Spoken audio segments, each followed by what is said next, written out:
Bonjour tout le monde, j'espère que vous allez bien. Bienvenue dans ce nouvel épisode, dans cette nouvelle émission. Aujourd'hui, je ne suis pas toute seule, je suis accompagnée d'une autre podcasteuse, de Medina. Comment ça va ? Ça va, alhamdoulilah, et toi? Ça va, alhamdoulilah. Aujourd'hui, le sujet, il est hyper intéressant. Parler de spiritualité et de religion en tant que jeune femme musulmane, est-ce que c'est un pari risqué ou c'est une clé d'épanouissement ? On va parler de plein de choses, de ce qui nous a motivé à faire un podcast, des avis qu'on a eus autour de nous, de comment est-ce qu'on se sent, nous, aujourd'hui, en tant que podcasteuse, qui parlons d'un sujet aussi important pour nous et hyper sensible aujourd'hui en France. Donc voilà, c'est le sujet d'aujourd'hui. Pour ce faire, comme je vous l'ai dit, on est avec Medina. Première question, est-ce que tu peux te présenter, nous parler de ton parcours scolaire, professionnel ? Ok, ça marche.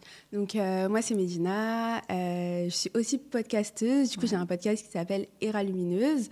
Mon podcast, il est très récent. Ouais. Très, très récent. Je l'ai ouvert en octobre, il me semble. Octobre 2024. 4. Ok, d'accord. Octobre 2024. Ça fait... Je pensais que ça faisait plus longtemps. Non. Ça fait même pas un an, finalement. Ouais. Et au niveau de mon parcours scolaire, alors je pense que je peux faire un épisode complet là-dessus. On t'écoute. Mais pour être courte, pour être rapide, j'ai fait des études de lettres modernes. Ouais. Et donc voilà. Mais aujourd'hui, je suis entrepreneur, donc dans un domaine qui n'a rien à voir avec mes études, dans le sens où je suis dans le domaine de la communication. Mm-hmm. J'ai fait en fait une double licence, en fait, lettres modernes et infocom, Ouais. mais c'est pas forcément ça qui m'a... C'était parce que j'étais intéressée par la communication, mais c'est vraiment pas ça qui m'a lancée dans l'entrepreneuriat. On va dire que c'était plus ma passion pour la communication, les réseaux sociaux, etc. Donc, voilà. Mais après, du coup, c'est aussi en lien avec le sujet, parce que si, finalement, j'ai pas un métier en lien avec mes études, c'est notamment... je dirais grâce à mon hijab quand même, parce que ça m'a ouvert une nouvelle porte, celle de l'entrepreneuriat. Donc, voilà. On va revenir sur la question du voile c'est ça. Après. Ton podcast, il s'appelle Era Lumineuse. Oui. Pourquoi ce nom ? Parce que justement, en intro, je dis que mon podcast vise à illuminer notre âme et briller par notre réussite, que ce soit notre réussite ici-bas et dans l'au-delà. Et donc, tout simplement, être dans notre era lumineuse. J'aime sur trop le nom. tous les plans, en fait. Vraiment, j'aime trop le nom. Je trouve que c'est hyper original. Comment est-ce que tu es venue à faire un podcast ? On va parler un petit peu de notre cheminement toutes les deux. Comment l'idée nous est arrivée ? Je te laisse la parole en première. Alors, moi, c'était vraiment... après un cheminement spirituel, c'était vraiment une période où je me suis vraiment rapprochée de la religion. Suite à cette période, j'ai décidé de porter le hijab, etc. Et en fait, avant mon cheminement spirituel, j'étais déjà sur les réseaux sociaux. Okay. Donc, comme je t'ai dit, voilà, j'aime énormément les réseaux sociaux. Donc, je partageais du contenu. Bon, c'était du contenu un peu lifestyle. Je faisais des petites photos de mes outfits, etc. Vraiment, juste du contenu fun. Il n'y avait pas vraiment de valeur, je dirais. Ouais. Tu le fais encore ou pas trop ? Non. Okay, non, maintenant, si tu vas à mon Insta, c'est pas du tout la même idée, vraiment. Non, pas du tout. Du coup, maintenant, mon Insta, il est vraiment très en lien avec mon podcast, en lien avec quand même la spiritualité, le dev perso, etc. Mais avant, j'étais juste sur les réseaux parce que j'aimais en fait faire des photos, j'aimais faire des vidéos, etc. Et après mon cheminement spirituel, je me suis dit, mais c'est trop bien parce que du coup, je maîtrise déjà les réseaux et je peux vraiment revenir sur les réseaux avec une autre DA, tout simplement, en partageant... mon cheminement spirituel, parce que je pense que je peux aider énormément de femmes, en fait, finalement. Donc, c'est là où, du coup, j'ai décidé de revenir sur les réseaux sociaux, donc en étant voilée, en partageant un contenu différent et tout. D'accord. Et je me suis dit, comment, en fait, faire du contenu pour réellement apporter de la valeur, réellement aider des femmes. Et en fait, le format podcast, c'était le format le plus pertinent, parce que sur un podcast, on peut vraiment parler pendant longtemps. Ouais, t'as le temps de rentrer, c'est ça, il y a le... Exactement. De développer certains sujets, en fait. C'est ça, tu peux développer certains sujets. Et puis même, les personnes qui t'écoutent, c'est vraiment des personnes qui sont là, qui sont engagées, qui veulent apprendre des choses, qui prennent le temps de t'écouter, etc. Et je trouvais que vraiment, le format podcast, c'était le format qui était le plus... qui colle le plus, je pense, avec les sujets de religion. Oui. Ouais. Et t'écoutais déjà des podcasts avant ? Oui, justement, quand je commençais à... Du coup, j'étais un peu dans mon chemin spirituel, je me rapprochais beaucoup de la religion, etc. Il y a énormément de sœurs qui m'ont aidée à travers leurs podcasts. Je veux savoir, c'est qui tes inspirations au niveau podcast et tout ? Ah, il y en a plein. Déjà, Hanan, tu avais fait un podcast avec elle. Ouais, Hangout with Hanan, qui est une très bonne podcasteuse. Oui, elle m'a beaucoup aidée, hein, vraiment. Elle m'a appris énormément de choses. Il y a... là, comme ça, je les ai pas en tête. En vrai, il y en Et a toi? tellement. Moi, j'ai commencé les podcasts avec le Miracle Fudge podcast. Je sais pas si tu vois. Il y avait Influenceur aussi. En fait, elle a changé de nom. Donc, du coup, maintenant, elle s'appelle Rappelle-toi. Et c'était les deux principales genre, que j'écoutais le plus. Et après, récemment, il y a vraiment Coran de mon cœur. Oui, voilà, Coran de mon cœur. qui est genre la plus écoutée. Elle fait des épisodes de malade. Genre, oui. elle fait un travail de fou. Donc voilà, c'était les trois qui m'inspiraient. Et plus j'écoutais, plus ça me plaisait. Et plus je me disais, mais moi aussi, en fait, j'ai envie d'apporter un petit peu mes conseils, ce que je sais. Et je sais pas, en fait, j'étais dans ce truc-là où j'avais envie de créer un projet, d'avoir quelque chose vraiment qui m'appartienne, dans lequel j'allais vraiment me donner à fond. Et plus j'écoutais, plus ça me plaisait. Et moi, j'aime bien tout ce qui est prise de parole. J'aime bien décrypter les sujets, rentrer en détail dedans et tout. Donc, j'ai commencé avec un vieux micro-cravate. Genre, les 2 premiers épisodes, le son, il est horrible. Et ouais, j'avais beaucoup de choses à dire, en fait. Donc, je pense que ça m'a aidée d'une certaine manière. Parce que dans la vraie vie, je ne suis pas quelqu'un qui parle énormément. Donc, d'avoir ma petite safe place, un truc tranquille. Et il y a aussi ce truc-là où je me suis dit vraiment sur la religion, ça allait m'aider à avancer. Donc d'un côté, tu parles de ce que tu connais, et de l'autre côté, tu sais, je continue à creuser, à chercher, à comprendre des trucs que je ne maîtrise pas encore. Donc j'étais dans ce truc-là où je sais que ça va m'apporter, autant foncer en fait. Mais c'est ça. Ouais. Et ça fait combien de temps que tu as ton podcast ? Moi, j'ai commencé... ça fait 2 ans. Donc j'ai commencé en avril 2023. On est quoi ? On est en 2025 2023, je crois. Ok. Si je dis pas de bêtises, parce que j'ai du mal avec les années ces derniers temps. Le temps, il passe tellement vite que... Et est-ce que tes études de journaliste, ça t'a pas mal aidé ou...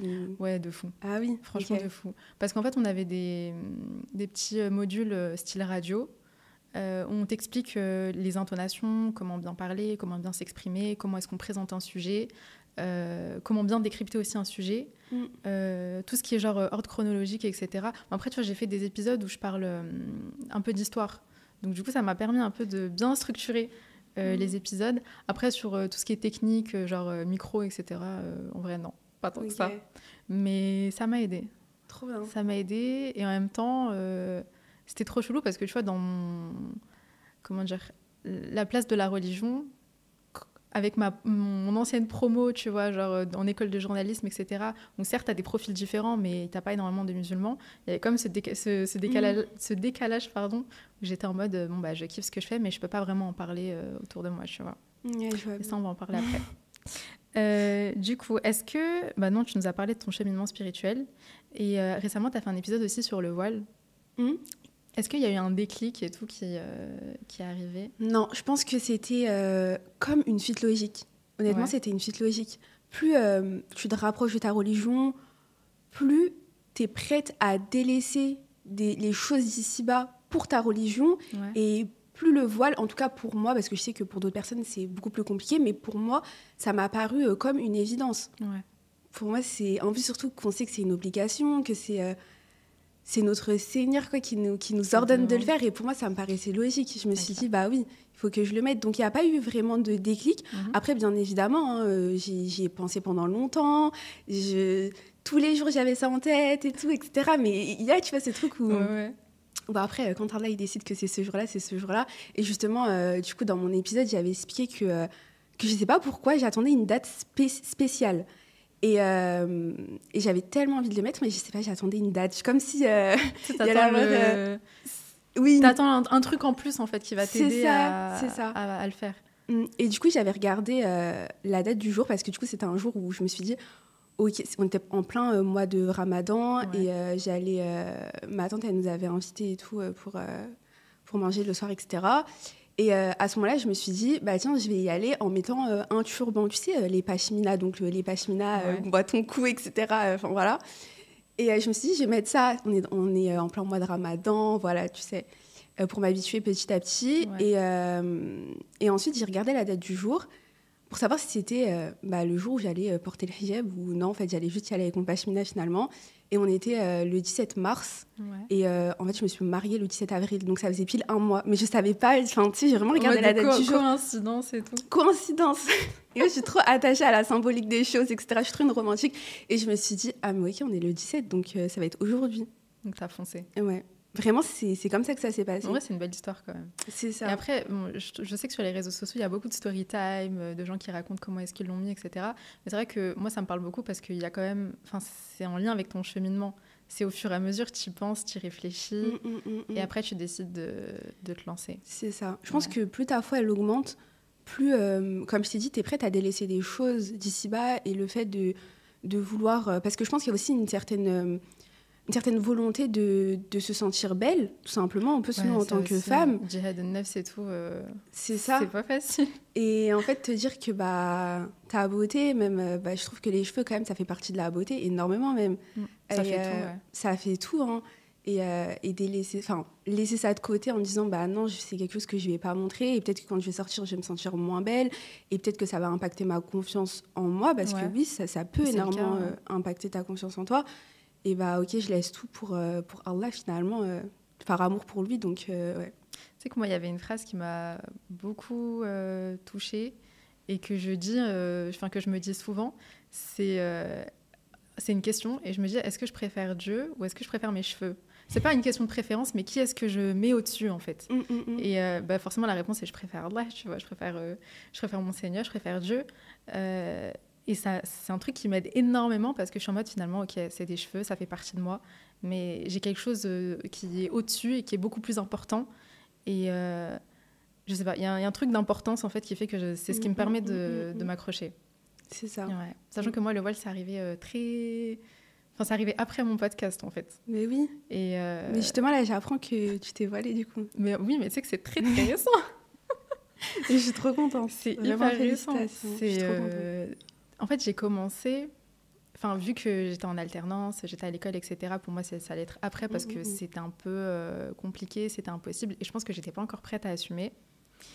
Et après, j'ai commencé un petit peu les réseaux. Donc, c'est arrivé ça aussi récemment. Je crois que je me suis lancée en septembre. Donc là, septembre 2024. Et je me suis dit, je ne peux pas arriver sur les réseaux sociaux, faire la promotion de mes épisodes de podcast, me filmer et tu sais, genre apparaître comme ça avec mes cheveux et tout. Je savais que ça allait me déranger parce que je partais du principe que je voulais le mettre plus tard. Et tu sais, tu as ce truc-là où tu te dis, vas-y, je vais devoir supprimer tout le travail que j'ai fourni et tout. Donc j'ai commencé juste en le mettant sur les réseaux sociaux. Mais dans la vraie vie, des fois, ça m'arrivait de mettre des turments, des trucs comme ça, mais tu sais, pour des petites sorties, des trucs... Enfin, c'était pas quelque chose que j'allais faire tous les jours. Donc vraiment, j'ai pris petit à petit. Et pareil, en fait, avec le mois de Ramadan, je me suis dit, ça y est, Safia, t'as plus d'excuses. Faut se lancer. Ouais, mais tu sais que j'y pensais, je me suis dit peut-être qu'après ta Ramla, tu vas le mettre. J'y pensais quand tu m'as dit, je mets un Ramla et tout. Et je me suis dit, peut-être qu'après, elle va le porter. Ouais, c'est un peu arrivé comme ça, genre. Parce que du coup, j'ai fait la Ramla avant le mois de Ramadan. Et je sais pas, là-bas, en fait, juste tu prends l'habitude, tu sors tout le temps avec toi. En fait, c'est même pas une chose à laquelle tu penses, c'est automatique. Tu vois, je sors, je le mets. Et après, quand on est arrivé, il y a eu le mois de Ramadan. Ça te met déjà dans le bain. Et je me suis dit quoi ? Je me suis dit, vas-y, on est pendant le mois de Ramadan, autant faire des efforts. Donc, du coup, j'ai commencé à le mettre. Et là, c'est encore un peu récent. Donc, voilà. C'est trop bien. Mais est-ce que ça t'a aidé le fait de le mettre sur les réseaux sociaux ? Je pense que ouais, quand même. Parce que j'étais en mode... C'est pas comme s'il y avait des attentes. Non, déjà, j'avais une peur. C'est trop bizarre, alors que ça va jamais m'arriver. Mais je me suis dit, ok, tu vois, genre les gens aujourd'hui me connaissent telle que je suis avec mon voile. Mais imagine demain, on me croise sans, tu vois. Chose qui est peu probable, mais ça, c'est mon anxiété qui me dit ça. Et ouais, ça m'a aidée quand même. Parce que je me suis dit, je représente, sans même le vouloir, hein, mais je représente quelque chose. Je peux être un exemple. Et chacun avance à son rythme, bien évidemment. Tu le mets pas pour les autres, tu le mets pour toi, tu le mets pour Allah. Mais je pense que ça m'a aidée quand même. Je pense qu'inconsciemment, le fait de... Quand, par exemple, tu faisais des podcasts, filmés ou quoi, le fait de le mettre, justement, ça disait à ton inconscient que la future Safia, ça va être celle avec le hijab. Tu sais, t'étais déjà comme préparée à cette version de toi, donc... Je sais pas si j'étais préparée, mais je sais que ça me préparait. Oui. Tu vois ? Donc oui, je pense que ça m'a aidée quand même. Mais en vrai, je suis contente. Trop bien. Maintenant, on va un peu parler du podcast. Qu'est-ce qui t'a poussée à aborder des sujets de spiritualité et de religion publiquement ? Est-ce qu'il y a eu une peur ? Qu'est-ce qui t'a motivée ? Qu'est-ce qui t'a lancée ? Alors justement, comme je t'ai dit tout à l'heure, j'ai lancé mon podcast après mon cheminement spirituel. D'ailleurs, dans le premier épisode, je parlais de ce cheminement spirituel. C'était un épisode, le titre c'est De l'ombre à la lumière. Donc j'ai expliqué comment je suis passée d'une personne J'étais musulmane de naissance, mais je pense que j'avais pas eu ce truc... parce que je pense qu'on est tous un peu, au fond, un peu des reconvertis dans le sens où, ok, on est musulman, mais... Après, il y a ce passage que tu dois faire. Là, je suis vraiment musulmane et tout. Ouais. Il y a cette prise de conscience. Et je pense que quand j'ai eu cette prise de conscience, j'ai voulu justement la partager en podcast et orienter mon podcast vers cette direction-là. Et parce que j'avais cette volonté justement d'aider des femmes. Et... je ne pouvais pas les aider seulement en parlant, par exemple, de développement personnel. Je parle beaucoup de développement personnel, je parle beaucoup d'entrepreneuriat, je parle beaucoup de voilà. On va y revenir d'ailleurs après, parce que je trouve que c'est trop intéressant. C'est ça. Et je me suis dit, mais en fait, pour moi, mon développement personnel, il est en lien avec ma religion. Je ne sais pas, je vais parler de confiance en mes projets. Bah, forcément, il y a le tawakkul qui rentre. C'est ça qui va avec.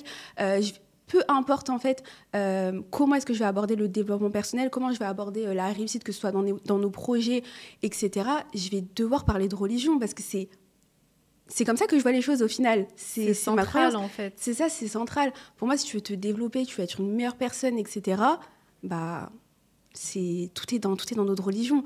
Donc, je pense que c'est très compliqué de parler de développement personnel ou même, peu importe, juste d'entrepreneuriat, quand on est une femme musulmane, sans aborder la religion. Parce que tout est lié, finalement. Tout est lié. C'est logique. Ouais, c'est ça. Tu as une baisse de... je sais pas, t'échoues, par exemple, dans un projet. Alhamdoulilah, tu vois, tu vas... Enfin, t'as tes réponses. Tu vas rebondir grâce à la religion. Exactement. Donc, pour moi, c'était logique de parler de religion. Mais après, je classe pas mon podcast dans la catégorie podcast islamique, mais plus podcast développement personnel. Mais il est en développement perso d'ailleurs sur Apple Podcast, si je dis pas de bêtises. C'est ça, développement personnel, mais par une femme musulmane. Donc forcément, elle va parfois parler de religion, faire des liens avec la religion. Mais on va en reparler, mais je pense pas être prête. Tu sais, j'ai pas envie de me positionner comme une savante, une personne qui va vraiment t'apprendre la science, etc. Pas du tout. Ok, ça je comprends totalement. Est-ce que tu as eu des peurs en te lançant ? Est-ce que tu as ressenti certaines peurs ? Ou est-ce que tu as eu des peurs du jugement des autres, etc. Non. Sérieux ? Non. C'est trop bon. Je pense que j'étais tellement apaisée à ce moment-là. Je t'ai dit, je m'en fous ce que les gens pensent et tout. C'est ça, j'étais apaisée. Et je pense que ça m'a aidée aussi d'avoir été sur les réseaux sociaux avant. Et je me suis juste dit, je vais revenir sur les réseaux sociaux parce que justement, je m'exposais déjà. J'avais déjà fait du contenu à l'époque, en 2020, pendant le confinement. J'avais une chaîne YouTube. Donc, j'étais vraiment dans les réseaux, etc. Donc, non, le fait de m'exposer ne m'a pas fait peur. Je me suis juste dit que je vais revenir en étant une nouvelle personne. Et je pense que les sœurs qui sont sur les réseaux sociaux, qui parlent de spiritualité, etc., m'ont énormément inspirée. Et je me suis dit, voilà, je vais juste être une autre sœur qui va faire partie de cette communauté, etc. Et puis voilà, elles le font très bien, elles sont hyper inspirantes. Enfin, pourquoi est-ce que j'aurais peur ? Pourquoi est-ce que moi, je ne serais pas légitime de le faire ? Donc, non, mais pas du tout. Et toi ? C'est bien que tu sois hyper confiante. Je suis trop contente. Moi, ouais, un peu. J'ai mis du temps à assumer quand même la chose. Genre, je sais que le premier épisode de podcast, peut-être pendant quelques jours, j'en ai parlé à personne. Si je l'ai publié, j'étais en mode, vas-y, on verra ce que ça donne. Si ça marche, ça marche. Si ça marche pas, tant pis. Alors que j'avais fait des projets un petit peu avant. Mais vu que là, je me lançais dans des sujets de spiritualité, de religion, j'ai eu un peu peur quand même de ce que les gens pouvaient penser. Et je voulais pas qu'on me catégorise comme étant la musulmane qui sait de quoi elle... Enfin, forcément, tu as ce truc-là où tu t'es censé savoir de quoi tu parles. Mais je voulais pas qu'on me mette dans une catégorie... Je sais pas, ça me faisait peur en fait, parce que j'étais en mode je fais parce que j'aime, mais je suis pas trop sûre de la direction que ça va prendre. Donc voilà, et pour la story time, parce qu'on va alimenter cet épisode de story time, ce qui m'a poussée à assumer publiquement le podcast, c'est... Alors, sur Instagram, tu sais, tu as des notes. Et ce que j'avais fait, c'est que j'avais mis une petite note où j'avais écrit premier épisode de podcast disponible. Et c'était pas sur mon compte Safia Podcast, c'était sur mon compte perso. Et je me suis dit, vas-y, celui qui voit, il voit, celui qui voit pas, tant pis, tu vois. Et c'est un petit de ma ville qui s'appelle Yanis, et qui, lui, à l'époque, il partageait vraiment toutes les personnes dans ma ville qui faisaient du contenu, qui se lançaient dans des projets, etc. Vraiment, et genre, il y avait moi et t'avais des rappeurs, tu vois. Et du coup, ce qu'il a fait, c'est qu'il a partagé le lien en story et m'a identifié. Et du coup, je me suis dit, vas-y, bon, bah, vu qu'il lui-même, il l'a partagé, autant que moi-même, je le partage publiquement. Donc voilà, ça a été un coup de boost en vrai. Je m'y attendais pas, mais ça m'a permis de l'assumer pleinement. Mais ça veut dire que tu faisais des épisodes de podcast, mais tu n'étais pas du tout actif sur les réseaux. Donc, c'est-à-dire que tu partageais pas tes épisodes, enfin, tu faisais pas de promo de tes épisodes. Non, au début, non. J'étais vraiment genre juste sur mon compte perso et juste partager mes épisodes sur mon compte à moi. Et ça arrivait après, tu vois. Après, j'ai décidé de vraiment me lancer et de me dire, vas-y, faudrait peut-être mettre en avant ce que je fais. Donc, ouais, au début, c'était vraiment genre petit comité, mon compte Insta avec quelques personnes que je connaissais. Et voilà, quoi. Ok, trop bien. Aujourd'hui, je suis contente quand même. Oui. Comment est-ce que tu te bases sur tes expériences pour donner des conseils et aborder certaines thématiques ? C'est une question hyper intéressante parce que, par exemple, j'ai une liste énorme d'épisodes de podcast que j'ai envie d'enregistrer, mais j'ai vraiment du mal à les planifier. C'est-à-dire que je sors un épisode par semaine et j'ai du mal à me dire, ok, cette semaine, ça va être un épisode sur ça, cette semaine, ça va être un épisode sur ça, etc. Parce que parfois, je ne suis pas dans le mood. Ouais. Parfois, je ne suis pas dans le mood. Et parfois, je ne sais pas, il m'est arrivé quelque chose, je ne sais pas, juste une discussion ou peu importe, durant la semaine.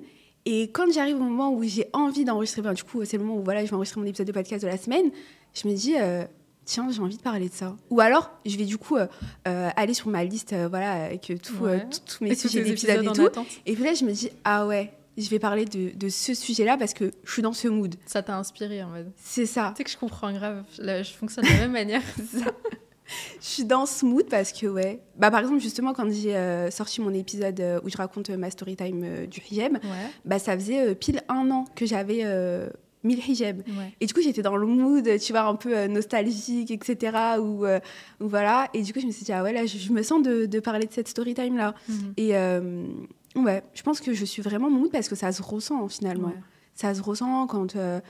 tu parles d'un sujet juste pour parler de ce sujet-là, mais que... Même tu parles avec le cœur, généralement. C'est ça. Donc, ce qui touche le cœur, forcément, ça va t'inspirer à en parler. C'est ça, exactement. Ouais. Donc, oui, ce qui s'est passé récemment dans ma vie... souvent, je m'inspire de ça, de ce qui s'est passé récemment dans ma vie. Par exemple, d'une prise de conscience. Mon dernier épisode, c'était sur le sujet de... peut-on être riche et pieuse ? Et c'était quelque chose qui... j'y pensais beaucoup. En fait, j'y pensais beaucoup parce que c'est vrai que durant le mois de Ramadan, du coup, je travaillais encore. Enfin, voilà. Et c'est vrai que mon activité me prenait beaucoup de temps et beaucoup de place, je dirais... j'y pensais beaucoup, tout simplement. Ça prenait beaucoup de place dans mon esprit, je pensais beaucoup, etc. Et je me disais, non, c'est le ramadan, Medina, tu vois. Mais pourtant, moi, j'ai mes clientes, je dois faire mon travail, etc. Mais j'avais ce truc où, non, c'est le ramadan, il faut que je sois focus. Faire de la place un peu pour la religion. C'est ça, faire de la place dans la religion. Mais à la fois, j'ai mes clientes, à la fois, je pense aussi à mon activité, etc. Je pense qu'aussi, quand tu es entrepreneur, c'est différent, parce que voilà, tu penses tout le temps, etc. Ça te prend énormément de temps. C'est ça, beaucoup d'énergie, etc. Et du coup, j'y pensais beaucoup. Et ensuite, j'ai voulu faire un épisode dessus. Parce que j'étais dans cette réflexion. Inspirée et tout. C'est ça. Okay. À ce moment-là. Donc, je pense que c'est comme ça que je m'inspire de mes expériences. Et toi ? Je pense que c'est la même chose en vrai. Des fois, c'est des discussions.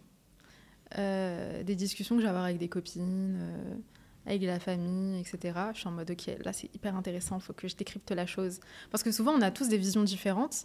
Et moi, ce qui me... C'est ok d'avoir des visions différentes, mais tu as, entre guillemets, ce que l'islam te dit à propos de tel sujet. Et donc, du coup, je trouve que c'est bien parce que ça rassemble un peu les gens, tu vois. Ok, tu peux penser ça, je peux penser ça aussi, mais qu'est-ce que dit l'islam ? Qu'est-ce que notre prophète, Mohammed sallallahu alayhi wa sallam, qu'est-ce qu'il nous dit à ce sujet ? Donc, il y a ce truc-là où forcément, je vais mettre à faire mes propres recherches. Après, il y a beaucoup ce qui se passe sur les réseaux sociaux aussi. J'aime trop commencer mes épisodes en disant, ouais, je sais pas si vous avez vu, mais en ce moment, il s'est passé ceci, il s'est passé cela. Par exemple, le sujet de la doua de l'opprimé.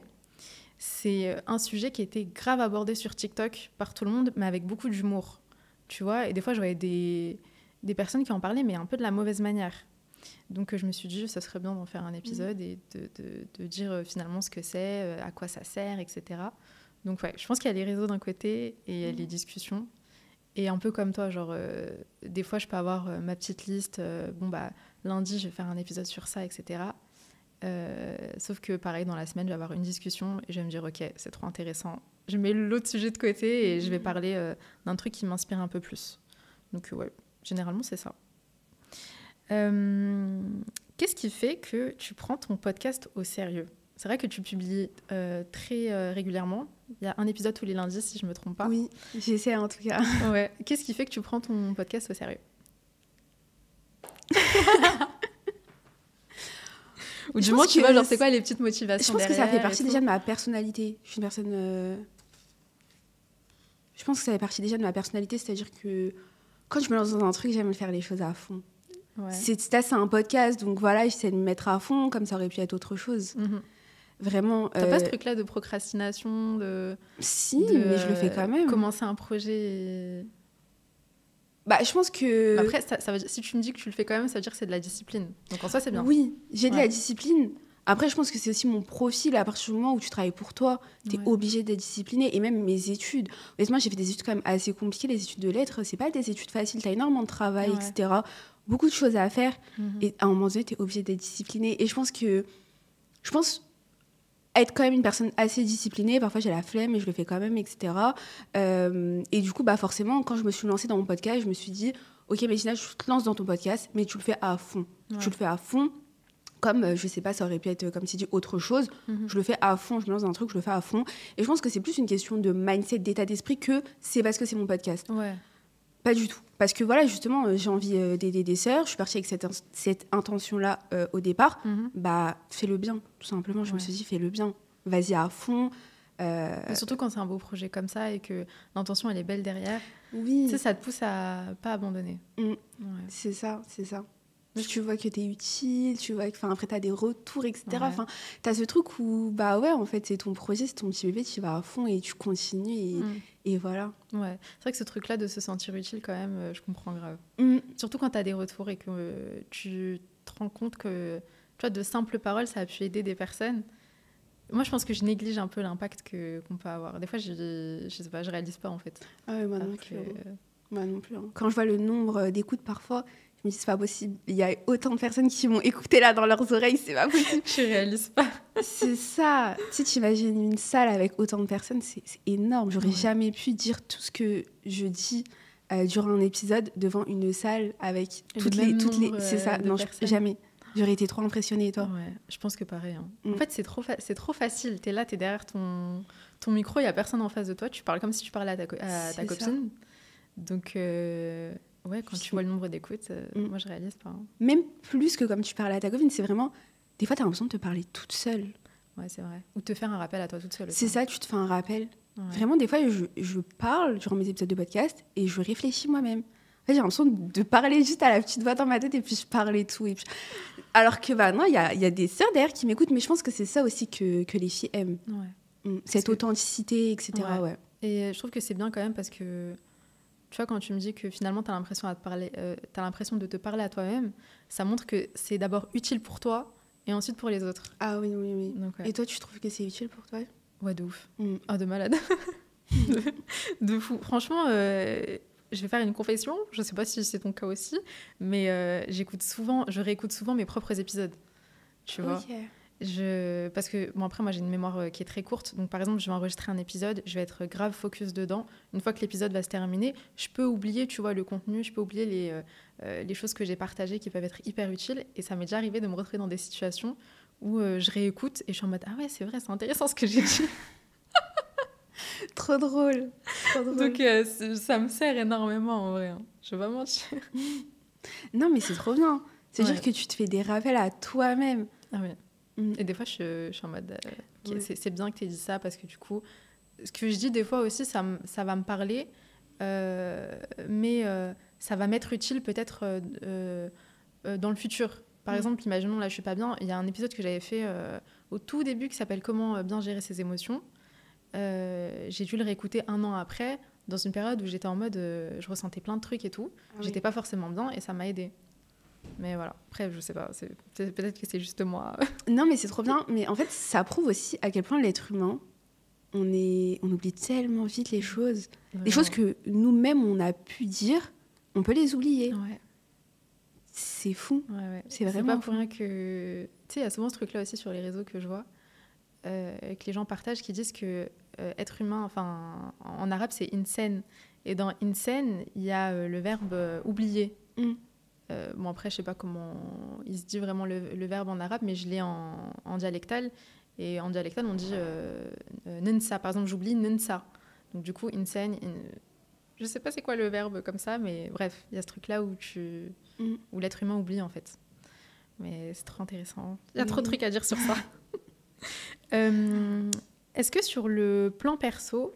non, déjà, on va parler des opportunités. Est-ce que le podcast, ça a apporté des opportunités ? Des opportunités dans quel sens? Professionnelles, ou peut-être aussi au niveau des rencontres, parce que tu fais beaucoup d'épisodes avec d'autres femmes qui entreprennent et tout. Au niveau perso, énormément. Ouais. Au niveau des rencontres, tout simplement. J'ai rencontré déjà toi. C'est vrai. On s'est rencontrés. En plus, justement, j'ai écouté ton podcast. Et après, j'ai voulu te suivre sur Insta. Je t'ai suivi, après tu m'as suivi en retour. Ouais. Et j'ai vu que t'étais podcastée, je me suis dit, je suis obligée de follow back, je vais aller écouter trop aussi. Drôle. Oui, au niveau des rencontres, vraiment énormément. Ouais. Mais sinon, surtout les rencontres, et toi? Ok. Je pense que aussi, il y a les rencontres quand même, parce que tu rencontres pas mal de podcasteuses. Hanan aussi, tu vois, je l'ai rencontrée comme ça. Hanan, je l'ai écoutée d'abord, enfin, je l'ai suivie d'abord sur TikTok. Et après, j'ai vu qu'elle s'était lancée sur un podcast. Et donc, du coup, je l'ai follow, elle m'a follow back. Voilà, t'as ce truc-là, tu dis, t'es podcasteuse toi aussi. Et donc, du coup, on se met à échanger. Toi aussi, c'est la même chose, tu vois. Donc, j'ai découvert ça sur Instagram. Et puis après, il y a eu d'autres rencontres. Il y a eu une sœur qui organise des sorties pour les femmes musulmanes, les jeunes, etc. Donc, qui s'appelle Nassima. Et son projet, c'est Ziyara. Attends, je sais plus. Ziyara Sisters, pardon, c'est ça. Et donc, du coup, elle m'avait invitée pour un brunch, pour rencontrer d'autres sœurs et parler autour d'une thématique que j'avais abordée. Je crois que c'était sur le repentir. Donc, du coup, j'ai rencontré plein de sœurs et tout, avec qui on a pu bruncher, avec qui on a pu faire une halaqa à la mosquée de Paris. Donc, du coup, on a abordé le sujet du repentir, etc. Donc, c'était trop intéressant parce que tu rencontres plein de gens qui ont écouté ce que j'ai dit. Et je suis en mode... moi, j'étais trop choquée. J'étais grave timide et tout en plus. Mais on m'a mis à l'aise.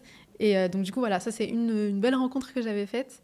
Et ouais, mais je pense que c'est plus des rencontres que des opportunités quand même. Opportunités, c'est un peu plus différent, je pense. Après, je pense qu'on n'est pas dans la niche où on va se créer des opportunités, dans le sens où, déjà, c'était pas notre intention de base.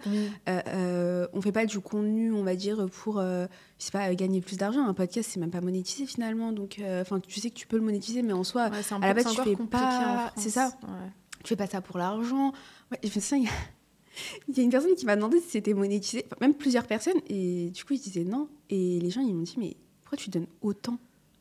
Genre, alors, ça veut dire que là, toutes les semaines, tu fais des épisodes de 1 heure, tu montes, tu machin, etc. T'as pas d'argent. J'aurais dit, bah non. Et pour moi, ça me paraissait tellement logique parce que j'ai tellement pas fait ça pour l'argent. Ouais. Mon intention, elle était tellement pas là. Mais après, peut-être que si c'était, je sais pas, peut-être un podcast vraiment full entrepreneuriat où j'avais, tu vois, je sais pas, avec l'objectif de le monétiser, d'avoir des opportunités et tout machin. Oui, mais là, c'était tellement pas pour ça que finalement... non, j'en cherche pas. Ouais. Mais c'est vrai que la question de l'argent, moi aussi, on me l'a beaucoup posée. Des fois, ça me saoulait de répondre. Vraiment, des fois, j'étais en mode, non, c'est encore compliqué. C'est pas l'intention première. En plus, au début, quand tu te lances, tu cherches juste à faire un contenu qui, toi, déjà te plaît, qui va plaire aux autres. Et tu sais d'avance que l'argent, c'est pas la motivation première. Ah oui, pas pour un podcast. Hein. Ah ouais. Pas pour un podcast. Mais après, je pense... que ça peut nous aider pour d'autres projets. D'avoir justement une communauté, des sœurs engagées, des sœurs qui nous écoutent, etc. Demain, tu lances un projet, je pense que tu peux avoir beaucoup de soutien, beaucoup de personnes intéressées par ce que tu lances si c'est quelque chose qui est en lien avec ton podcast. Donc, ouais. Ouais, voilà, je suis grave d'accord avec toi. Moi, je sais que pas tout de suite quand je me suis lancée, quelques mois après, je me suis rendu compte que mon podcast, ça pouvait être une forme de sadaqa jariya. Donc, pour ceux qui ne savent pas, une sadaqa jariya, c'est une bonne action qui perdure même après la mort. Donc, même si tu ne fais plus partie de ce monde-là, ta balance de hasanat qui continue à se remplir. Et donc, du coup, moi, je me suis rendu compte de ça vraiment quelques mois après. Parce qu'au début, quand tu commences, tu ne penses pas forcément à ça. Et ça m'a beaucoup aidée. Parce que je me suis dit, OK, en fait, là, j'ai vraiment un moyen, tu vois, de me remplir de hasanat. Et je ne sais pas si ça a été ton cas également. Je ne sais pas si tu y as pensé. Non, j'y ai pas pensé.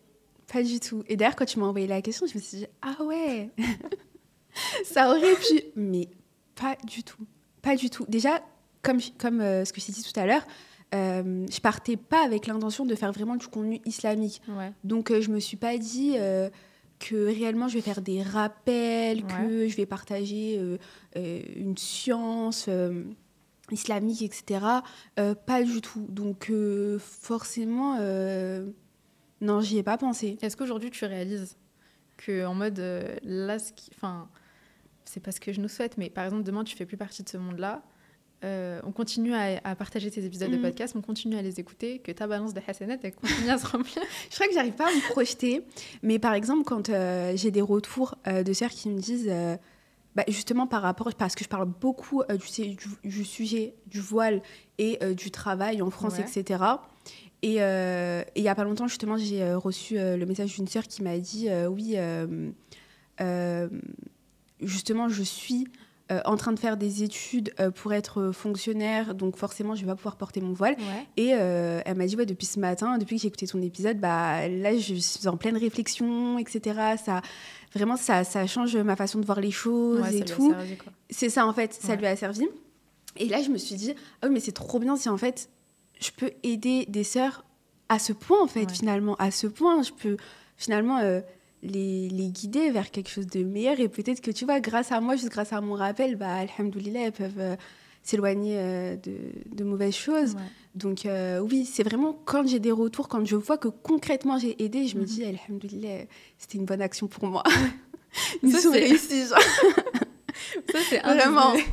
C'est vraiment un des impacts positifs que je pense qu'on ne réalise pas, tu vois. Et je pense que c'est le cas des autres podcasteuses et tout qui parlent de ces sujets-là, c'est que vraiment tu peux avoir beaucoup d'impact positif dans la vie des gens sans même t'en rendre compte. Moi, je sais qu'il y avait une sœur, elle m'avait envoyé un message un jour en me disant qu'elle travaillait pour le SAMU et que sa vie, elle était vraiment...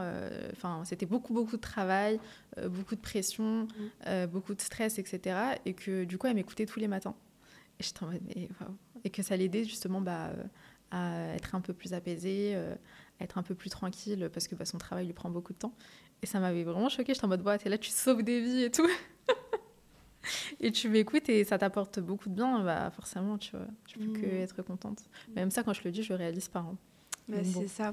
Et je pense que aussi... Je pense qu'on doit en parler après, je ne sais pas si tu as noté ça, mais c'est cette pression qu'on peut ressentir de se dire que tout ce qu'on va dire va être écouté, entendu et peut-être appliqué. Donc faire attention à peut-être pas dire des choses qui vont, je sais pas, être mal interprétées ou avoir un mauvais impact sur les gens. C'est ça, avoir un mauvais impact sur les gens, même si notre intention à la base n'est pas celle-ci, bien sûr. Mais ouais, ça, de plus en plus, j'y pense. Des fois, quand je fais mes montages, il y a énormément de choses que je vais retirer. Parce que, tu filtres les... Ouais, par exemple, des choses toutes bêtes. Hein. Des fois, je me souviens que ma prof, un jour, a dit ça. Et donc, en parlant, du coup, je le redis.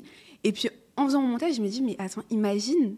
Ok, elle a dit ça, je me souviens qu'elle a dit ça, mais imagine, elle ne l'avait pas dit de cette manière-là, que moi, je l'ai comprise d'une autre façon, parce qu'en vrai, je ne l'ai pas écrit, tu vois, c'est vraiment juste dans mes souvenirs.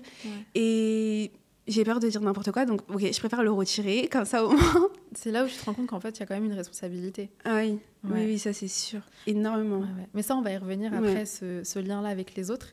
Moi, j'aimerais bien parler un peu du développement perso, parce que du coup, c'est là où est catégorisé ton podcast. T'en parles énormément. On en a parlé vite fait, mais j'aimerais un peu plus rentrer en détail. Comment est-ce que du coup, tu arrives à concilier le développement personnel et la religion dans tes épisodes de podcast et après dans ta routine, dans ta petite vie? Bah, justement, je pense que au départ, je fais souvent des épisodes développement personnel et je vais souvent illustrer mes propos avec la religion, en parlant de religion, voilà, en faisant le lien avec la religion. Parfois, ça peut aussi être l'inverse. Je commence par parler de religion, par exemple, de confiance en Allah, tout simplement. Ouais. Et après, justement, je fais des liens avec le dev perso. Justement, plus tu as confiance en Allah, plus tu vas être une personne confiante. Ouais. Tu sais, ce genre de choses. Parce que justement, comme je te l'ai dit, c'est tellement lié. C'est tellement lié. Tu veux te développer personnellement. Toutes les réponses dans notre religion. Donc, je pense que je le fais même sans forcément y réfléchir. Hein, parce que c'est ça, inconsciemment. Ouais. Je parle, comme je t'ai dit, je parle d'entrepreneuriat, je vais faire des liens avec la religion. Ouais. Je parle de mariage aussi, parce que j'ai fait des épisodes avec mon mari. On a énormément parlé de religion aussi dans cet épisode-là. Parce que c'est lié. En fait, la religion, c'est tellement le centre de ta vie. Et après, c'est la religion. C'est ça, la religion, c'est le noyau. Et après, tu veux te marier, ok. Qu'est-ce que ta religion dit sur le mariage ? Tu veux te lancer dans un projet, qu'est-ce que ta religion dit ? Tu veux faire tes études dans tel domaine pour faire ce métier, ok. Est-ce que c'est faisable avec ta religion ? Donc, je le fais vraiment très naturellement. Ok, je comprends. Je vous l'ai dit tout à l'heure, on va revenir sur la question des autres par rapport au podcast. Par rapport aux retours, est-ce que tu as déjà eu des retours négatifs ? Oui. On écoute. Dis-nous tout. Justement, en parlant de mariage, je suis mariée avec une personne d'origine centrafricaine. Okay. Et j'avais fait un réel pour justement faire la promo de mon podcast. C'était un réel avec mon mari, donc on le voyait un peu. Et j'expliquais que on avait fait un épisode de podcast qui parlait de mariage. Et en fait, les réels, ça tourne très vite. Tu peux être vu par des personnes qui sont à la base pas du tout intéressées par ton contenu, juste qui scrollent et qui tombent sur ton réel. Donc pas du tout ma cible. Et j'ai eu des commentaires très racistes de personnes, malheureusement, de notre communauté, des personnes arabes qui disaient honte à toi, etc. Les fameux nationalistes. C'est ça, honte à toi. Ou par exemple, justement, je montre pas mon mari sur mes réseaux sociaux. Pas parce que je veux le préserver, étant donné que lui, il est sur les réseaux sociaux, il fait du contenu sport et qu'il montre son visage. C'est-à-dire que c'est juste que moi, j'ai pas envie de montrer mes proches. En fait, j'ai envie de garder ça pour moi. J'ai pas envie que... juste pas envie de montrer mon mari sur les réseaux sociaux, sur mes réseaux sociaux. Je fais du contenu pour des sœurs, j'ai pas envie de faire du contenu couple et machin, etc. Donc non, j'ai pas forcément envie de le montrer, en tout cas. Donc montrer son visage, montrer qui c'est et tout. Sachant que lui, il fait du contenu aussi pour les hommes. Et moi, je fais du contenu pour les femmes. On n'a pas envie de... Ça, tu peux pas mélanger les deux. C'est ça, il fait du contenu sport vraiment pour les hommes, etc. Il a que des hommes qui le suivent, moi majoritairement que des femmes. Et j'ai pas envie, tu sais, qu'on commence à nous follow parce qu'il y a mon mari, parce qu'on a un couple et que machin, etc. Pour pas les mauvaises raisons. C'est ça. Donc, même s'il y a des couples qui le font très bien, ils se montrent en couple et leur contenu il est hyper intéressant. Mais moi, c'était pas du tout pour ça. Donc, j'avais pas envie de le montrer. Et donc, oui, j'ai eu beaucoup de remarques par rapport à ça. Comment ça, c'est l'homme qui se préserve et c'est la femme qui se montre et tout. Les fameux... Alors que, non, j'ai juste pas envie de montrer ma famille. C'est juste qu'ils le savent pas, quoi. C'est ça, j'ai pas envie de montrer ma famille, j'ai pas envie de montrer mon mari, comme j'aurais pas envie de montrer mes enfants, etc. Non. Et comment est-ce que tu l'as pris, ça, ces critiques Au début, je calculais pas, mais dis-toi que tous les matins, j'étais en train d'archiver des commentaires. Et en plus, les réels, ça tourne pendant longtemps. Ouais, donc des semaines après, des semaines après. En privé aussi, on venait me parler. Des menaces, etc. Mais vraiment... Ils te disent quoi en privé, les gens ? Vraiment des menaces, honte à toi, machin... des trucs, mais tellement horribles, en fait. Vraiment des trucs tellement horribles. Après, je me rassure en me disant c'est des personnes mal dans leur peau. Enfin, voilà, quoi. Mais au début, je calculais pas. Et puis, j'archivais. Mais c'est vrai qu'à un moment donné, je me suis dit, ah ouais, c'est chiant. Vraiment, à un moment donné, je me suis dit, c'est chiant. Et j'ai pensé à toutes les personnes qui étaient... exposées et tout, des influenceuses qui ont des grosses communautés et tout, et je me dis, mais tous les jours, elles reçoivent ça. Moi, c'est un réel, c'est ça, un réel qui a percé, et tous les matins, j'étais en train d'archiver, c'est-à-dire que je me réveillais avec des mauvais messages. J'ai archivé, et je me disais, mais c'est fou, en fait, d'en arriver là, quoi. Mais surtout que quand tu viens de commencer, quand t'as pas l'habitude, tu vois, d'avoir des mauvais commentaires, au début, ça te touche. Je sais pas si ça a été ton cas et tout, mais au début, ça te touche. Après, je pense que plus il y en a, plus tu finis par ne plus les lire et ne plus les prendre pour toi, tu vois, parce que tu sais que ça peut te blesser. Mais ouais, en fait, je pense que juste le truc, c'est de pas prendre personnellement. Et comme tu as dit, c'est des gens qui se sentent mal dans leur peau et qui ont déjà un problème en eux-mêmes. Voilà, quoi.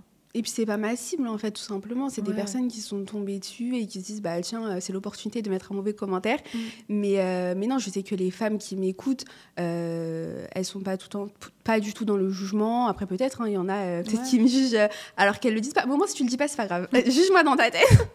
Mais je vais pas le savoir, c'est ça. Je vais pas le savoir, pas du tout. Par contre, sur mon podcast, alhamdoulilah, vraiment, aucun message de haine.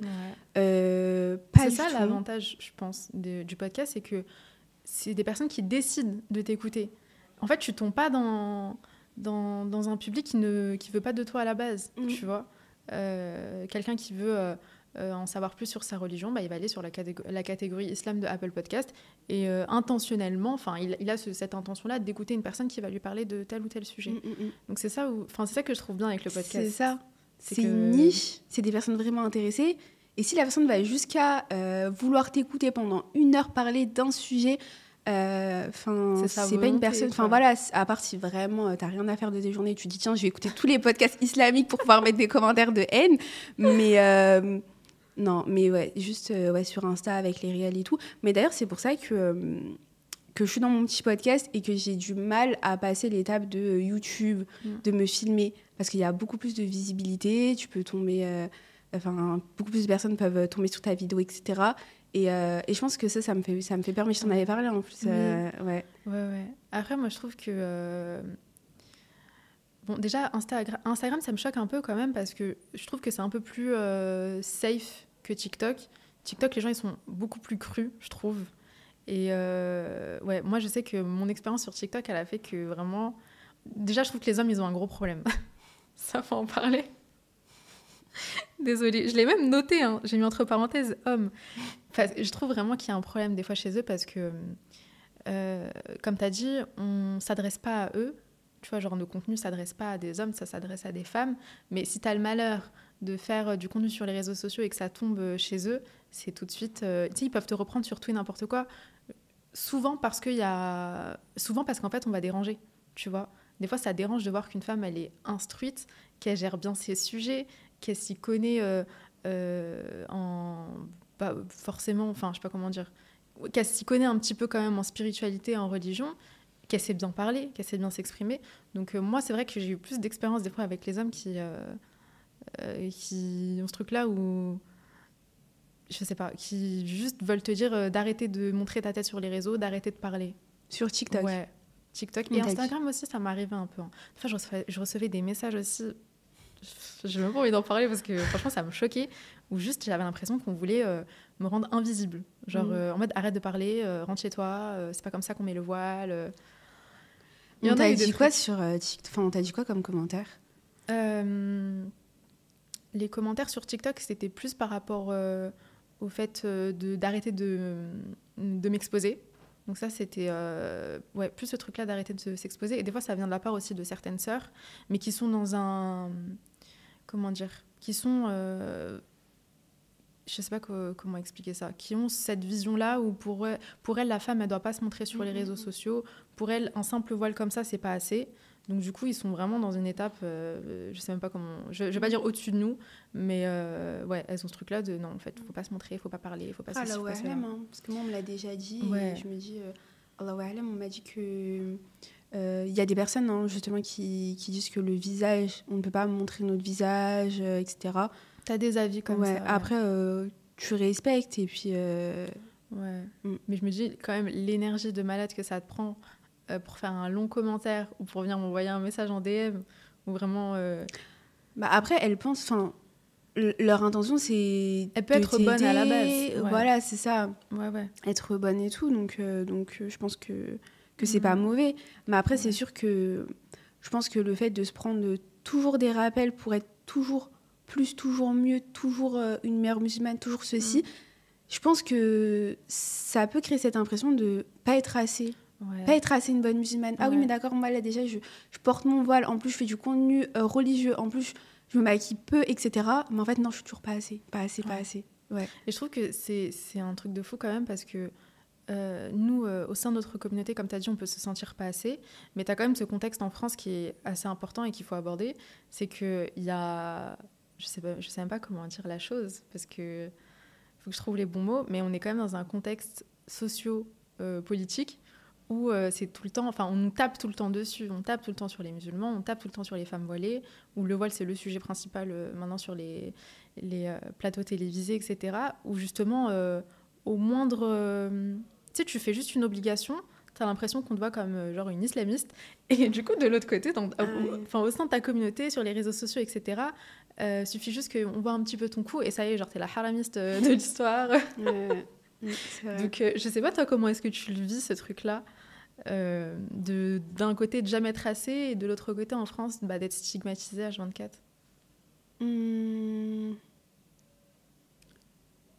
Je sais pas trop, et toi ? Fais y réfléchir.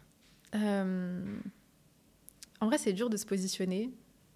C'est dur de se positionner, surtout des fois quand, même au sein de ta famille, des fois, tu peux avoir soit une famille hyper pratiquante ou une famille qui ne l'est pas. Donc, du coup, toi aussi, tu dois jongler, tu vois, entre les deux. Mais moi, je trouve que c'est stressant à la fin. C'est anxiogène, genre.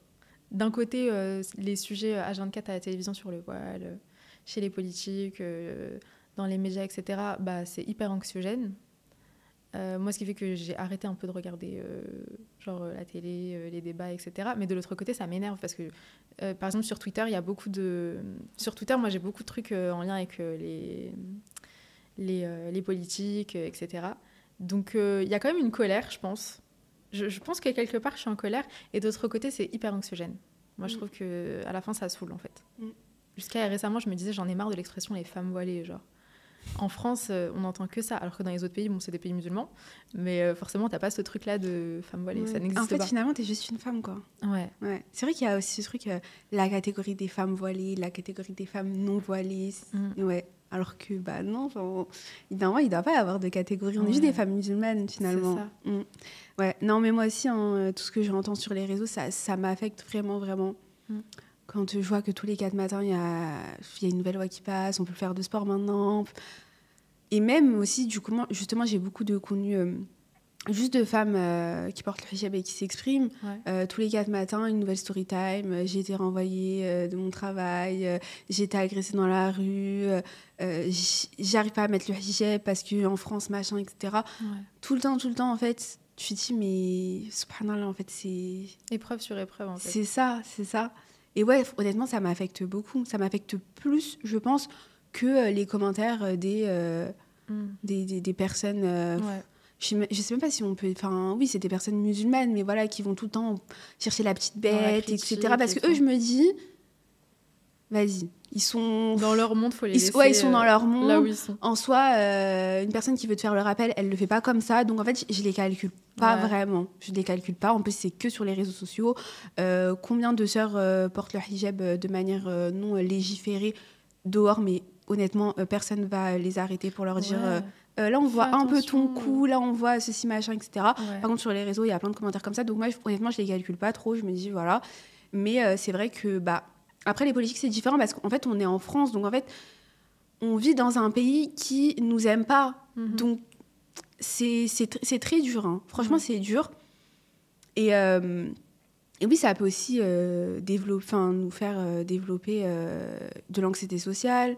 Moi, j'ai remarqué que parfois, j'avais... je sais pas, juste quand on me regarde, je me dis, peut-être qu'on me regarde parce que je porte le voile, machin. Des choses qui ne m'étaient jamais arrivées avant. C'est des nouvelles pensées intrusives et tout. Ouais, c'est ça, des nouvelles pensées intrusives. Où t'as ce truc, peut-être que... Aussi, je suis une personne aussi méga extravertie. Je peux parler vraiment à tout le monde et tout. Mais depuis que je porte le voile, je fais hyper attention. Je vais moins vers les gens parce que je me dis, peut-être qu'ils m'aiment pas. Par peur. Peut-être qu'ils m'aiment pas. Peut-être que là, je vais leur parler. Ils vont dire, mais... C'est une folle, elle a un truc sur la tête, elle a une longue habaya, pourquoi est-ce qu'elle me parle ? Et ouais, beaucoup plus méfiante. Et c'est triste, c'est hyper dommage. D'ailleurs, comme je travaille au collège, encore un peu, j'ai bientôt fini, Inch'Allah, et du coup, je dois apporter mon hijab. Et du coup, quand c'est la pause midi et que souvent je sors pour aller m'acheter à manger, etc., je ne remets pas mon hijab parce que je peux croiser des collègues et tout. Donc voilà, c'est ça. Mais je mets ma capuche. Et du coup, l'autre fois, j'allais à la boulangerie et j'ai croisé une dame qui m'a regardée un peu bizarrement. Et je me suis dit, ah, encore une dame qui me regarde pour mon hijab. Sauf que je n'avais pas mon hijab à ce moment-là. Et à ce moment-là, je me suis dit, ok, mais Gina, c'est juste de l'anxiété. Là, tu n'avais même pas ton hijab et tu as pensé à ça. En fait, au final, c'est des west-west. Ouais, c'est ça. Et que tu n'aurais pas si tu étais dans un pays où les gens s'en foutent, en fait, tu vois. Mais musulmans ou pas. Si tu étais dans un pays où les gens font ce qu'ils veulent et on n'est pas autant stigmatisé, je pense pas que tu aurais eu ces pensées-là. C'est ça. J'aurais pas fait le lien avec mon hijab. Parce que j'aurais dit, bah ok, mais le hijab, c'est pas quelque chose qui dérange. Peut-être que... Je sais pas, elle regardait mal, mais sans forcément me regarder. Peut-être qu'elle pensait à quelque chose. Enfin, voilà. J'aurais pensé à plein d'autres choses à part mon hijab. Mais là, forcément, tu me regardes un peu mal ou je sens que ton regard il est insistant, je vais penser au hijab immédiatement. Ouais. Et comment est-ce que tu fais pour t'accrocher du coup à ta religion avec ce contexte aussi stressant et tout? Bah honnêtement, je me dis Allah il voit et il sait que c'est dur et du coup à quel point on va être récompensé. Je me dis ça des fois, je me dis subhanallah, genre Allah il voit que malgré tout ça, malgré l'anxiété que ça peut me provoquer, malgré qu'on est tout le temps stigmatisé, qu'on nous ferme des portes entre guillemets, etc. On s'accroche à notre hijab et je me dis alhamdoulilah, en fait, ça veut dire que franchement, je pense à ça, je pense à la récompense, je pense à la bénédiction d'Allah, je pense à tout ça. Je suis grave d'accord avec toi. Et je me dis, bah, tant mieux, parce que tu vois, pour d'autres personnes qui peut-être vivent dans un pays musulman où le voile, c'est hyper facile, au contraire, si t'es pas voilé, c'est là que c'est compliqué, bah, peut-être que pour elles, c'est tellement simple que, après, je sais pas, peut-être que leur récompense ne sera pas aussi grande que notre récompense. Et je me dis, bah, en fait, justement, c'est une opportunité, nous, de prendre un maximum de hasanat, d'être un maximum récompensé, parce que juste le simple fait de porter notre hijab, c'est compliqué pour nous. Et donc, je me rassure comme ça. Ok, je comprends grave. C'est vrai que ça, j'y pense souvent quand même. Parce que c'est vrai qu'il y a une parole du prophète Mohammed sallam qui dit que qu'en gros viendra une période, viendra un temps où ça sera hyper compliqué pour le musulman de pratiquer sa religion. Et des fois, je me dis, mais en fait, on est dans cette période-là, quoi. Après, je sais pas, et que Dieu qui sait, tu vois, de la wa'alam, peut-être que ce sera encore pire dans les années à venir. Mais en tout cas, dans notre société à nous, dans notre pays à nous, je sais que c'est hyper compliqué. Moi, je pense qu'on y est vraiment.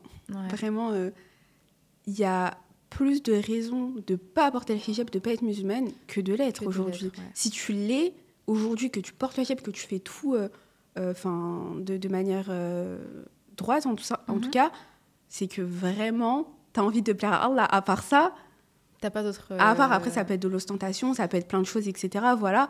Mais si vraiment, vraiment, tu le fais et que tu t'accroches à ta religion, c'est que vraiment... Alhamdoulilah, c'est pour ça que tu as été guidée, parce que c'est très dur. C'est très dur. Tu veux travailler, tu peux pas. Tu sors, on te juge, tu veux faire du sport, tu peux pas faire des compétitions. En fait, il n'y a aucune bonne raison à part Allah, finalement. Et c'est pour ça que moi, ça me fait trop rire quand, dans les débats télévisés, on a encore ce truc-là de oui, mais tu sais, genre en mode elles sont forcées par le papa, par le mari, etc. Mais des fois, j'en rigole. Je suis en mode, mais est-ce qu'ils savent que dans certaines familles, tu vois, les parents s'opposent, les parents veulent pas que leurs enfants, que leurs fils se voilent, etc. Enfin, comme tu as dit, il y a beaucoup plus de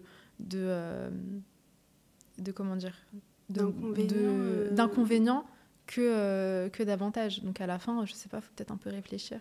Je sais pas. Et il y a tellement de choses à dire que si je commence à parler, je vais pas m'arrêter. Après, petit mot pour les personnes qui veulent se voiler et qui ne sont pas encore voilées. J'ai pas envie de les inquiéter et voilà. Mais justement, faut dire que tu vas être tellement récompensé, que c'est tellement finalement... Là, je pense qu'aujourd'hui, en France, si tu te voiles, c'est que vraiment, tu as été prête à délaisser l'ici-bas pour l'au-delà. Et alhamdoulilah, c'est vraiment que tu as passé ce step et que c'est trop beau finalement. Je pense qu'il y a une grande prise de conscience et que, comme tu as dit, il y a de la sagesse derrière. Tu vois, c'est pas une décision qu'on prend comme ça de manière immature. C'est que vraiment, c'est que tu es prête, je pense. Mais c'est beau de penser comme ça. Alors, c'est vrai que toi, aujourd'hui, tu es dans l'entrepreneuriat. Est-ce que ça a été le fait de prendre ce chemin-là, est-ce que tu t'es dit, est-ce que ça a été en lien justement avec le voile? C'est-à-dire que tu t'es dit, on va me bloquer dans le monde du travail, oui. Autant me lancer dans l'entrepreneuriat. Vraiment, vraiment. En fait, il faut savoir que quand j'ai fait mes études de lettres, à la base, je fais des études de lettres, soit pour être prof de français, soit pour être journaliste. Donc, c'était vraiment les deux métiers que je voulais faire qui m'intéressaient énormément, vu que j'ai un profil très littéraire. Mais durant mes études, j'ai commencé à entreprendre. Donc, je commençais à gérer la communication pour des entreprises, etc. Mais c'était vraiment plus parce que je voulais me faire un peu de sous. Okay. Honnêtement, c'était plus pour ça. J'ai toujours travaillé à côté de mes études, que ce soit McDo, babysitting, machin, etc. Ensuite, j'ai découvert l'entrepreneuriat et j'avais une opportunité, une copine à moi qui a toujours une marque de bijoux et qui m'a dit « Mais Gina, t'es hyper à l'aise sur les réseaux, travaille avec moi, etc. En plus, je sais que tu veux te lancer à ton compte, donc voilà, je vais être ta première cliente, etc. » Et c'est avec elle que j'ai commencé. D'accord. Et donc là, j'ai commencé à gérer ses réseaux et tout. Et j'étais en L3. Donc voilà, j'ai mis un pied dans le monde de l'entrepreneuriat. Voilà, je travaillais à mon compte, à la fois j'étais dans mes études et tout. Ouais. Là, à ce moment-là, du coup, je switchais entre les deux. Et ensuite, arrivé au moment du master, après ma L3, je me suis dit, OK, je vais faire une pause dans mon activité entrepreneuriale parce que mon année L3, c'était hyper compliqué de switcher entre les deux et tout. Ouais, c'était très difficile. Et je me suis dit, là, le master, ça va être très dur. Donc, c'est le master MEF Lettres, pour pouvoir passer le CAPES de lettres. Okay. Je me suis dit que ça va être très dur, concours blanc, machin, etc. Enfin, il faut que je prépare mon CAPES tout simplement. Donc, je vais ralentir au niveau de mon activité entrepreneuriale et je vais être focus sur mon master et préparer au mieux mon CAPES. À ce moment-là, je n'étais pas encore voilée. Et durant mon année de M1, j'ai porté le hijab, sachant que j'ai fait mes études en alternance. C'est une pré-professionnalisation, c'est comme une alternance, c'est-à-dire que j'ai pu enseigner dès ma L2. Ok. Ouais, c'est ça. J'ai pu enseigner dès ma L2 en tant que prof stagiaire avec une tutrice qui, elle, est prof de français. Et je faisais là, je suis encore dedans, 8 heures de cours de français par semaine aux collégiens. Et donc, durant mon année de M1, je commençais à retirer mon hijab. Donc, à partir de mars de l'année dernière. Donc, je commençais à retirer mon hijab, etc. Et je me posais un peu plus de questions par rapport à... Pour travailler et tout, c'est ça? C'est ça, par rapport au métier de prof, tout simplement. Je commençais à me dire, ah ouais, là, je vais vraiment devoir retirer mon hijab tout le temps. Enfin, là, je me rends vraiment vers un métier qui n'accepte pas le hijab, tout simplement. Et donc, je commençais à me poser des questions et tout, mais je lâchais pas. Je lâchais pas, c'était vraiment des petites pensées comme ça, mais j'étais tellement focus. Je me disais, ah non, il me faut mon concours, il me faut... Enfin, je donne tout, etc. Et subhanallah, pour moi, c'est Allah qui m'a guidée, qui m'a dit, ok, non, tu vas prendre le chemin de l'entrepreneuriat. Vraiment, parce que c'est tellement improbable, en fait, ce qui s'est passé. Vraiment. En gros, dis-nous tout. J'étais, du coup, voilà, je faisais mon master et tout, machin, etc. C'était dur, mais je m'accrochais. Des fois, j'avais des mauvaises notes. Des fois, j'ai réussi à me rattraper, à compenser, etc. Ouais. Honnêtement, je m'accrochais vraiment à fond. Et à un moment, j'ai rendu un devoir. Et mon prof, il m'a dit, mais Gina, t'as fait un hors-sujet. Vraiment, là, t'as fait un hors-sujet, etc. C'est une matière qui s'appelle langue... vieux français, enfin c'est du vieux français, c'est hyper compliqué, c'est une matière qui m'intéresse pas du tout. Genre c'est la langue juste après le latin et voilà, c'est hyper chiant. Et du coup, je l'ai vraiment fait en rapide et tout, et j'ai fait un hors-sujet total et tout. Il m'a dit non, c'est un hors-sujet et tout. C'est tellement du hors-sujet que t'as 0, tu vois. Et il m'a dit mais t'inquiète pas, je vais pas te noter ce devoir parce qu'en fait t'as tellement flop que je vais pas te noter ce devoir et tout. Je lui ai dit ok, trop bien. Bon, du coup j'ai pas 0 et tout. Et arrivé au moment du relevé de notes, je vois que j'ai un 0. En fait, que le prof, il m'a mis un 0. Et là, je me suis dit, en fait, justement, je me suis dit, non, en fait, il m'a clairement dit qu'il allait pas me compter cette note. Ouais. Donc, en plus, j'avais fait mes calculs avant et tout. Donc, pour moi, j'ai validé, tu vois. Et donc, après, j'ai contacté ce prof en disant, mais monsieur, vous m'avez dit que vous n'allez pas me compter cette note. Il m'a dit, oui, mais finalement, pour équilibrer les notes, machin, etc., il fallait... En gros, il te manquait une note. En fait, il m'a dit, il te manquait une note. C'est ça, il m'a dit, il te manquait une note. Du coup, j'ai pris la note que j'avais. Et je lui ai dit, mais comment ça, vous m'avez clairement dit, et vraiment, j'ai débattu par mail avec mon prof. Monsieur, vous m'avez dit que vous ne me comptez pas mon 0. À cause de votre 0, je ne validais pas. Et je ne validais pas en bloc, en fait, à cause de mon 0. Parce que... Et je lui ai dit, non, mais en fait, à cause de mon zéro, je valide pas mon bloc. Enfin, vous vous rendez compte de ce que vous faites, etc., machin et tout. Et il était vraiment... Enfin, il voulait pas changer ma note. Vraiment, Alors qu'il aurait pu juste te demander de faire un devoir en plus. C'est ça, ou... c'est je ça. sais pas, j'ai essayé de trouver plein de solutions. Monsieur, vraiment, là, le zéro fait que je valide pas mon bloc. Bref, il a gardé le zéro. Là, je me suis dit, vas-y, alhamdoulilah, c'est Allah qui a voulu, parce que c'était tellement improbable, en fait. Oui. En temps normal, il aurait clairement enlevé le zéro. Là, le fait que mon zéro compte, c'est trop bizarre. Et donc après, donc j'ai dû redoubler mon M1. Donc là, je suis encore en M1, mais seulement pour 4 matières. D'accord. Donc en fait, ça m'a laissé énormément de temps. Ouais. Et donc à ce moment-là, je me suis dit, bah tiens, j'ai beaucoup de temps, donc autant reprendre mon activité entrepreneuriale. Et donc plus je suis maintenant dans mon activité entrepreneuriale, et plus je me dis, bah en fait, c'est ça que j'ai envie de faire finalement. Là, mes études, j'ai pas envie de continuer dedans, j'ai pas envie de travailler avec mon hijab. Donc en fait, je me dis, mais Allah, il m'a juste donné l'opportunité de pouvoir me remettre là-dedans et pouvoir continuer dans l'entrepreneuriat. Et... Parce que là, si j'étais passée en M2, c'est l'année du concours. Jamais je serais repartie. Je pense que même pour le podcast, tu n'aurais pas eu le temps. Non, j'aurais pas lancé mon podcast. Pour ton activité. Non, là, je serais pas là aujourd'hui, vraiment. J'aurais pas lancé mon podcast. Parce que justement, c'est à ce moment-là, je me suis dit, bah tiens, j'ai du temps, j'ai que 4 matières à rattraper. Je vais lancer mon podcast, je vais revenir sur les réseaux, je vais reprendre mon activité entrepreneuriale, machin. En fait, c'est à ce moment-là que je me suis dit, bah tiens, j'ai du temps, je vais tout faire. C'était comme un signe, genre, tu t'es dit, ça y est, c'est bon, je me lance. Ouais, c'est ça.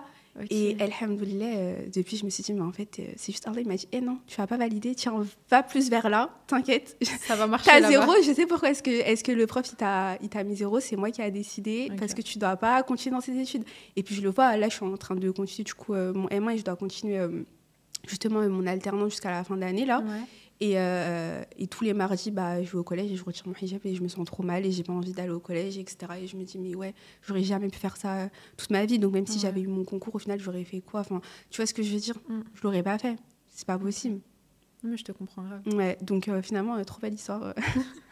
C'est une belle chose. Ouais. Mais tant que t'as pas de regrets, franchement, c'est le principal. Non, pas du tout. Je pense que ça peut être le plus dur avec le temps, c'est d'avoir des regrets. Mais tant que t'en as pas et que tu te plais dans ce que tu fais et que t'aimes ce que tu fais, franchement, c'est le plus important. Le reste, c'est les détails. Mais oui, mais des fois, on me demande, on me dit, mais attends, t'as fait tout ça comme études, des études de lettres, machin, pour être prof et tout.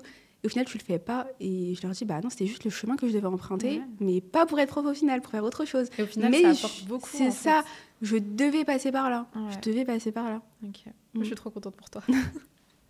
On arrive bientôt à la fin de cet épisode. Avant de le conclure, moi, j'ai encore quelques petites questions. Comment est-ce que tu vois l'évolution de ton podcast ? J'aimerais bien, par la suite, pouvoir voir les filles en vrai. Ouais. Organiser... des petits événements avec elle, même des séminaires, machin. Ouais, grave. Ouais. Vraiment. Que je le vois plus comme ça. T'appréhendes pas trop de rencontrer les non, pas du tout. Gens en vrai. Non. Et tout. Et je le vois aussi, j'ai envie de faire plus d'épisodes avec des invités. Ouais.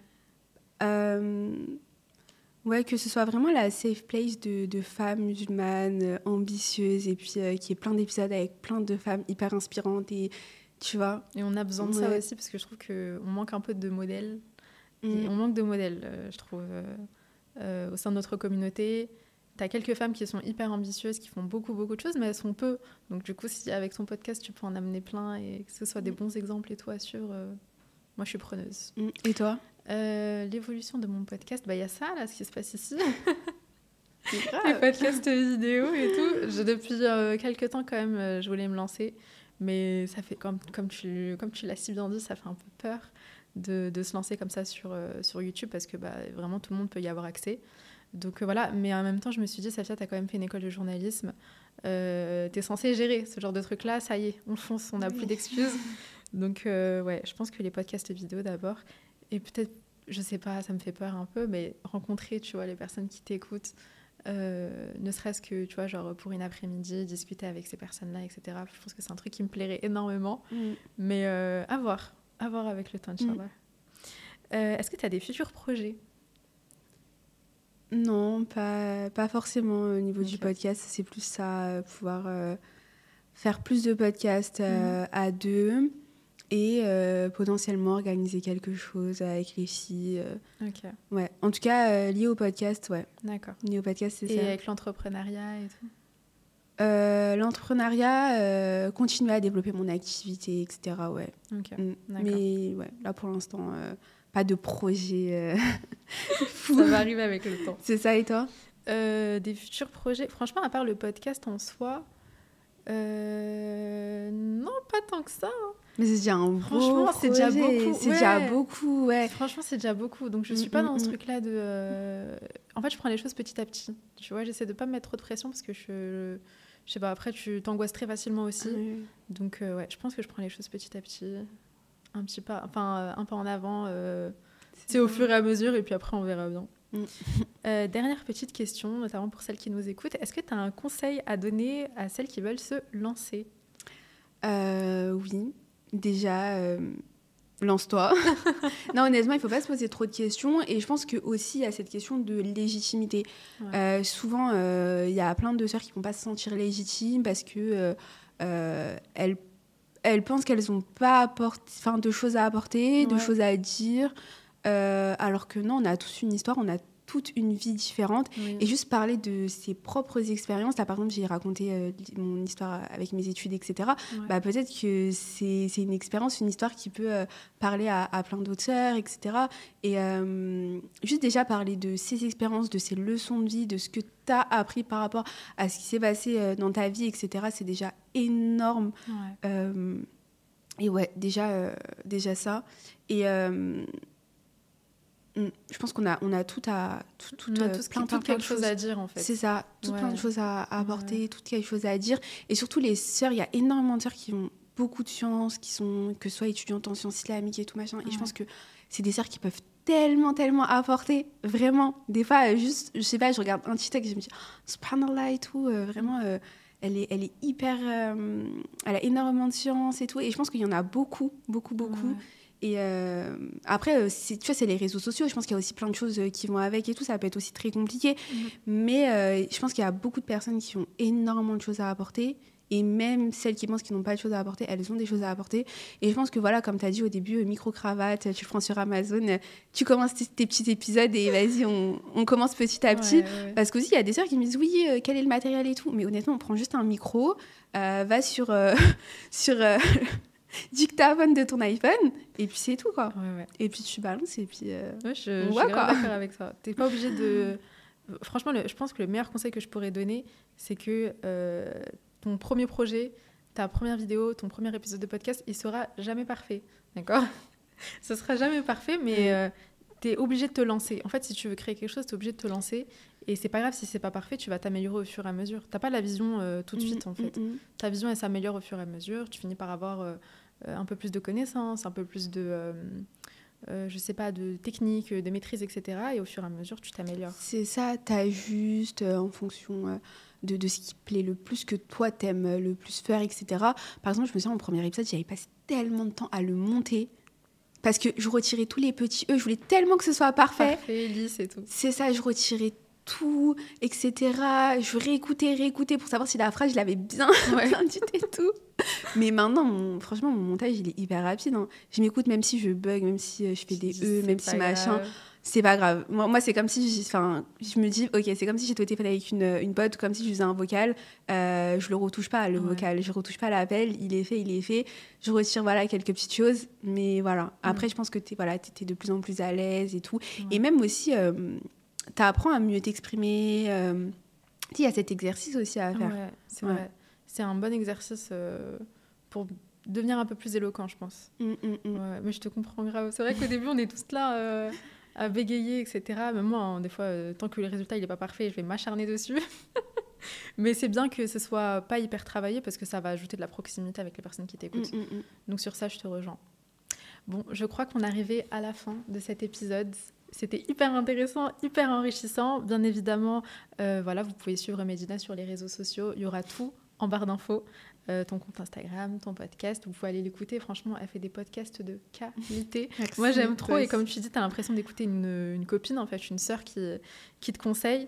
Et voilà, est-ce que tu as quelque chose à ajouter avant de terminer ?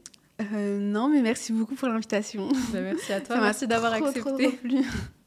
Je suis contente que ça te plaise. Si l'épisode vous a plu, n'hésitez pas à le partager, n'hésitez pas à en parler autour de vous. Et puis, étant donné que c'est une émission vidéo, vous pouvez mettre un petit pouce en l'air. Et voilà, j'espère qu'il vous a plu et j'espère aussi qu'on va pouvoir très vite se retrouver pour de nouveaux épisodes, de nouvelles émissions. À très vite.